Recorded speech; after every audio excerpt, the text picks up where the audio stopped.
Hello, alors bienvenue, aujourd'hui c'est Invest Insider pour le mois d'octobre et on va voir justement un peu comment ça s'est passé, est-ce que ça s'est déroulé comme on le souhaite, donc avec de la performance positive ou plutôt de la performance négative ou neutre, on verra tout ça. Donc faut juste que je sois prudent parce que quand je secoue mon bureau ça fait un peu vibrer la caméra et donc il faut juste que je fasse un petit peu attention. Donc voilà. Mais cela dit, on va passer sur l'écran et on va pouvoir voir justement un petit peu les graphiques, les données et qu'est-ce qui nous plaît ou ne nous plaît pas. Check, voilà, on y est. Donc voilà, parce que juste avant, en fait, j'ai enregistré la vidéo, mais on voyait que ma tête et je vous expliquais des choses sur le graphique et on voyait rien. Donc on va recommencer. On était investi sur le SCZ sur le mois d'octobre, voilà, on l'a acheté aux alentours de 66,70, quelque chose comme ça. Et on l'a revendu exactement, je vais vous dire ça, à 63,55. Donc allez, dans ces petites eaux-là, à quelques petits centimes près, on est là-dessus. Et donc, ce qui veut dire qu'on a une contre-performance de 6% environ, ce qui est pas bon, ce qui est pas top, mais ce qui est le risque et les possibilités par rapport à notre stratégie d'investissement. Qu'est-ce qu'on se rend compte? Donc là, on va grossir un petit peu et on se rend compte qu'on a investi au début septembre, excusez-moi, début octobre, et je vais juste mettre en journalier, comme ça on verra mieux. En début octobre, et où est-ce qu'on était en début octobre? Eh ben on était là. Le 1er octobre, c'était le jour avant justement la baisse. Et on est venu se positionner justement le 1. Et on se rend compte que le 2, on avait déjà perdu un petit peu.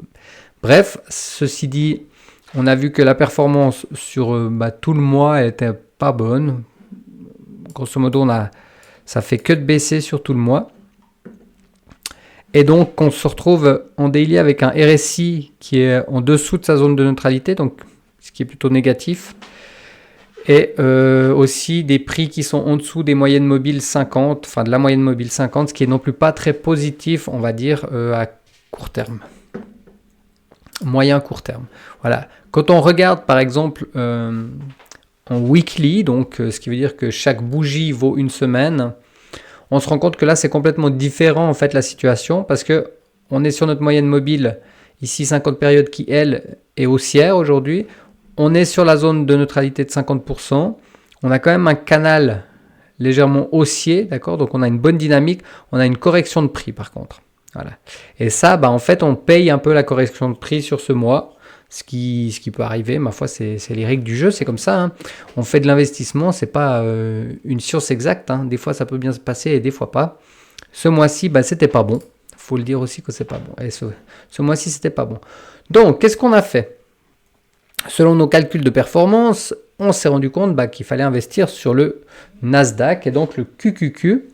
Qu'est-ce qu'on voit sur le Nasdaq? Donc là, j'avais tiré le trait juste avant, ici en haut. Hop, je vais juste prendre, comme ça c'est plus facile pour vous peut-être de me suivre. Là au-dessus, on a ce qu'on appelle un double top. Qu'est-ce que c'est un double top?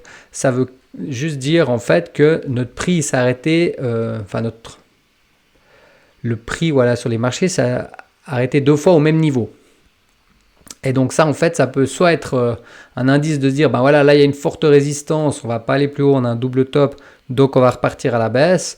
Ou alors quand c'est un double bottom, qu'on risque que le prix il est descendu assez bas, il y a assez de contraintes entre les vendeurs et les acheteurs pour se dire, non, le prix plancher, il est là et ça partira plus haut. Et là, on pourrait dire, le prix plafond se situe là et on va retourner un petit peu à la baisse. En se basant uniquement là-dessus. Mais si on essaye de prendre un peu plus de contexte ou de choses, on se rend compte quand même qu'on a un très bel actif qui a une très belle croissance en fait, donc une belle dynamique. On se retrouve sur un RSI qui lui est supérieur par rapport à ce qu'on a pu avoir sur le SCZ. Donc on est ici sur la zone de 60 qui est bien. On est largement au-dessus de la moyenne mobile. Donc là, il y a deux choses. Quand on est au-dessus, soit on peut corriger, revenir chercher la moyenne mobile, ou alors, continuer légèrement à monter. On se rend compte que chaque point bas est toujours plus haut les uns des autres, est toujours plus haut que son précédent. Donc ça, c'est aussi haussier, c'est très bon. En fait, on se rend compte qu'on a de bons signaux et que voilà, notre stratégie momentum, elle ne nous dit jamais en fait d'investir dans quelque chose qui va pas marcher.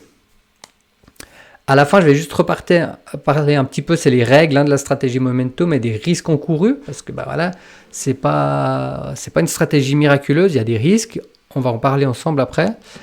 Et donc là, on se rend compte qu'on est aussi en dessus de la moyenne mobile, d'accord, en daily, ce qui est intéressant. L'autre cas de figure, on était en dessous, là on est au-dessus. On vient sur la zone de 50%, donc est-ce qu'on va venir se poser et repartir à la hausse? Ça, on ne peut pas savoir, mais du moins, on se rend compte qu'on a quand même une configuration. Excusez-moi, ça fait 2 fois que je fais la même boulette. Voilà. On a quand même une configuration qui est très bonne. Donc voilà.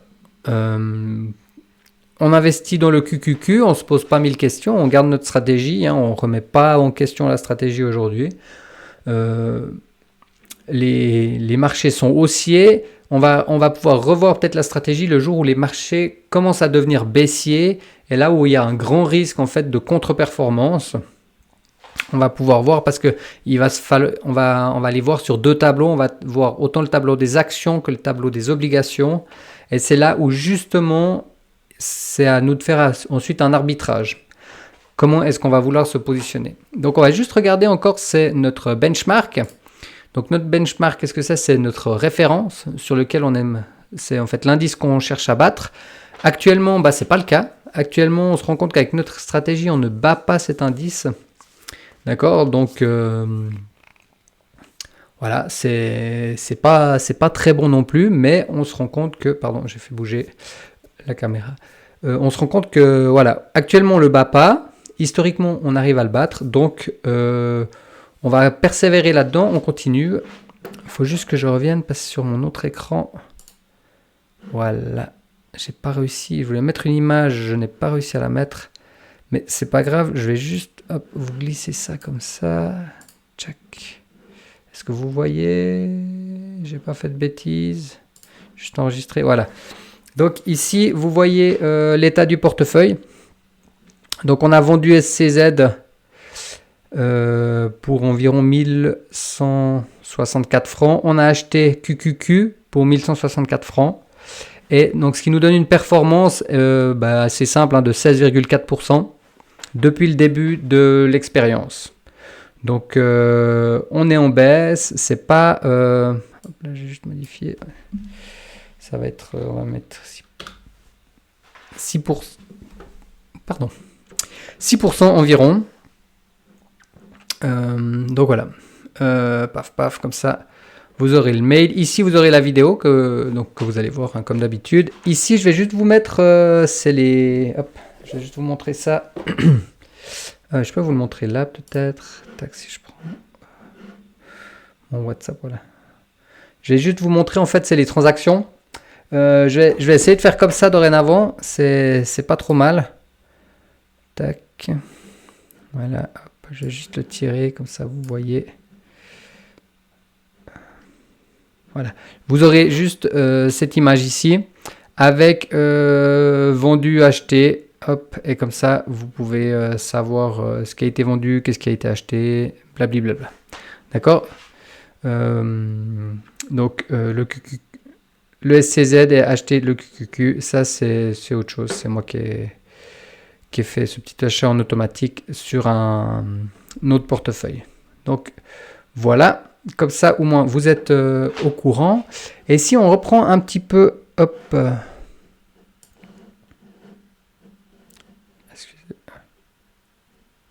on va le laisser là, ça ira très bien. Donc voilà. On voulait reparler aussi un petit peu des risques. Donc les risques, on les connaît. C'est qu'on peut perdre durant 23 mois ou 24 mois de l'argent. D'accord? Ce qu'il veut se rendre compte, c'est... ou 26 mois, je ne sais plus. Mais en fait, ça veut dire que c'est plus de 2 ans sur lesquels on peut se retrouver à perdre de l'argent. Ce phénomène-là, il risque d'arriver justement si on a un marché baissier. Si on a un marché baissier, on aura toujours de la volatilité, mais on n'aura pas de rendement en fait. Donc il il y aura des indices qui vont surperformer ou des actifs qui vont surperformer par rapport à d'autres, mais ce ne sera pas bénéfique, on va dire, en termes de rentrée d'argent. C'est pour ça que de temps en temps, mais selon le contexte, donc c'est vraiment avec des guillemets, on peut se permettre de sortir du marché, d'accord? Aujourd'hui, là, on va juste aller faire un petit point, c'est sur les obligations long terme américaines. Et en fait, qu'est-ce qu'on se rend compte? On se rend compte qu'elles ont beaucoup baissé. Je vais juste mettre en weekly, voilà. Elles ont beaucoup baissé. Et est-ce qu'elles ont comment dire ça, un potentiel d'augmentation? Oui, mais avec prudence. Là, on se rend compte ici, on a une superbe divergence ici. On se rend compte que vraiment, ça se renforce. Hein. Il y a de plus en plus de sentiments acheteurs ou de volonté acheteuse sur les obligations américaines à 20 ans. Après, moi, je vais quand même rester très très prudent sur les obligations américaines parce que, en fait, c'est la dette du pays qu'on va racheter. Et est-ce qu'on a vraiment envie de racheter la dette de l'Amérique? C'est pas sûr parce qu'il y a eu beaucoup de choses avec les BRICS qui aujourd'hui ils peuvent s'échanger. Par exemple, si on prend la Chine et l'Arabie Saoudite qui s'échangent du pétrole en yens et tout ça, alors qu'avant ils étaient obligés de passer par le dollar. Ce qui veut dire en fait, là-dessus, ça veut dire que moins de gens auront besoin du dollar. S'ils peuvent faire des transactions sans passer par le dollar, en fait, moins de gens auront besoin de dollars et moins de gens auront besoin d'acheter de la dette américaine. Donc voilà, à faire attention. Aujourd'hui, on se rend compte que le prix d'une dette est plus ou moins, le prix d'une obligation américaine est plutôt basse. Elle a un rendement quand même de 3,62%, ce qui est un très bon rendement par rapport à ce qu'on a connu ces dernières années, parce que quand on achetait une obligation à 150 ou à 140 dollars, le rendement il était infime, il était presque nul. Donc voilà, on verra si un jour on va justement être dans ce cas de figure, ce qui va tout à fait arriver. Hein. Il y a de grandes chances qu'un jour on vienne à se demander est-ce que j'achète ou non des obligations, qu'est-ce que nous dit la stratégie, qu'est-ce qu'on fait, est-ce qu'on reste, est-ce qu'on va sur ces obligations ou est-ce qu'on se dit non, on va sortir notre argent, on va venir en cash. Ça, ce sera à nous de voir. Donc là, je vous ai fait un petit peu le topo, je reviens en plein écran. Voilà. Et donc, voilà, on est en légère perte sur ce mois, rien de grave, il n'y a pas besoin de paniquer, on espère juste que sur les mois qui viennent, ça s'améliore. Si vous avez par exemple des envies que j'aborde un autre portefeuille qui lui est moins volatile, dites-le moi, il est structuré d'une manière légèrement différente. Dites-le moi c'est très volontiers.